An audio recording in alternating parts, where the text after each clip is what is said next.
बिस्मिल्लाहिर्रहमानिर्रहीम। अस्सलाम वालेकुम नाज़रीन, आप देख रहे हैं MR न्यूज़। मैं हूं कंजासिया। कोयटा में घर में फायरिंग के नतीजे में 3 अफराद जाँ बहक हो गए।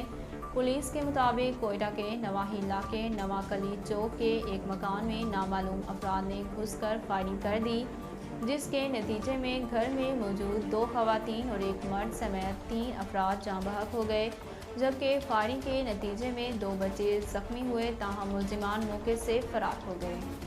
वाक़े के बाद पुलिस ने मौके पर पहुंचकर जख्मियों और जाँ बहक अफराद की मैयतों को मकामी अस्पताल मुंतकिल कर दिया। पुलिस के एक सीनियर एहलकार ने बताया कि इब्तदाई तफ्तीश के दौरान ये बात सामने आई कि ये ख़ानदानी रंजिश का मामला है।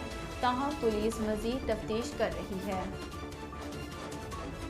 वज़ीर आला पंजाब सरदार उस्मान बुज़दार ने कहा कि मुल्क नाजुक दौर से गुजर रहा है।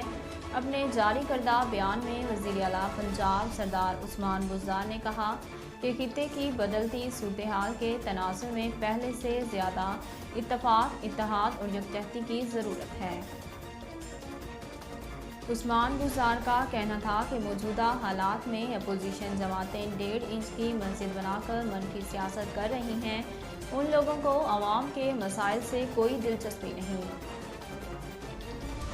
घर में गैस लीकेज से धमाके के बायस माँ समेत 4 बच्चे झुलस गए। तफसीलात के मुताबिक ये अफसोसनाक वाक़या खानियावाला स्टॉप बैंक वाली गली में मौजूद घर में पेश आया, जहां आग सिलेंडर में गैस लीक होने की वजह से लगी। रेस्क्यू हुकाम का कहना है कि आग लगने से घर में मौजूद माँ और 4 बच्चे झुलस गए।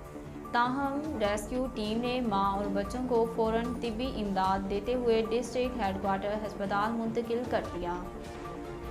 अमरीकी सेनेटर लिंडसे ग्राहम ने एक तजवीज़ पेश करते हुए कहा कि यूक्रेन पर हमले के बाद रूस में किसी शख्स को सदर पुतिन को कत्ल कर देना चाहिए था।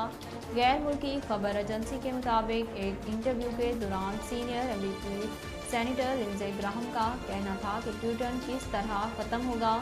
रूस में इस इक़दाम के लिए किसी शख्स को बाहर निकलना होगा। बादशाह अपने ट्वीट में भी लिंडसे ग्राहम ने इस बात पर जोर दिया कि सिर्फ रूस के लोग ही इस मसले को हल कर सकते हैं। सेनेटर लिंडसे ग्राहम ने रोम के हुक्मरान को कत्ल करने वाले एक रूमी का हवाला देते हुए कहा कि क्या रूस में कोई ब्रोड्स है। नाज़रीन, अब तक के लिए इतना ही। मज़ीद खबरों और तफसीलात के लिए देखते रहिए MR न्यूज़।